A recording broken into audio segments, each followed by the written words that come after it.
you have to educate yourself first and foremost on what it is, what it takes, what's required. Number one, if you want to focus on converting a hotel, well, how does that even work? How do you do that? So you got to educate yourself on all that. Number two, you got to know your market. So you can't just say I'm looking for hotel conversions anywhere in the country. So you need to know not every market's right for that, and that asset's not right for every market. Every market's not right for that asset.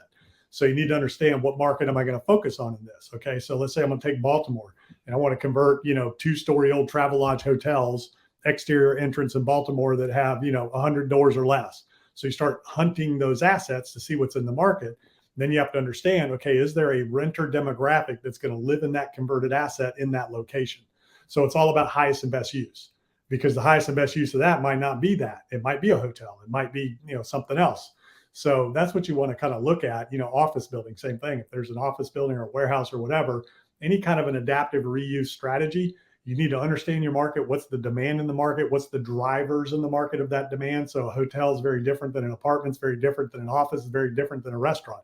So, that's where it all starts. You have to become an expert, or you have to partner with people who are experts. And then you focus on, maybe you're good at raising capital, but you don't understand everything else I just talked about. So you find somebody who does, and you say, hey, I can raise capital. You know what you're doing here. Let's partner. And you bring, so that's syndication. It's not just money. Syndication is bringing resources together to do deals that you can't do alone.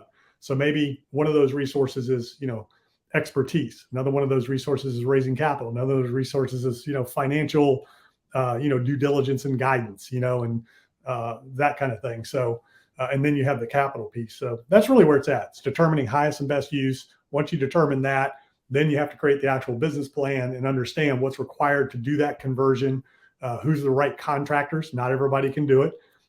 Just like anything else, you want to have the right contractor that's what they do. They're experts in that space, converting these types of buildings. So if you got a residential house builder, you're not going to bring him in to convert a hotel. I'm not saying they can't do it. I'm saying that's just not what they do, right? If you're a running back and you score touchdowns as a running back, you're not going to go play wide receiver.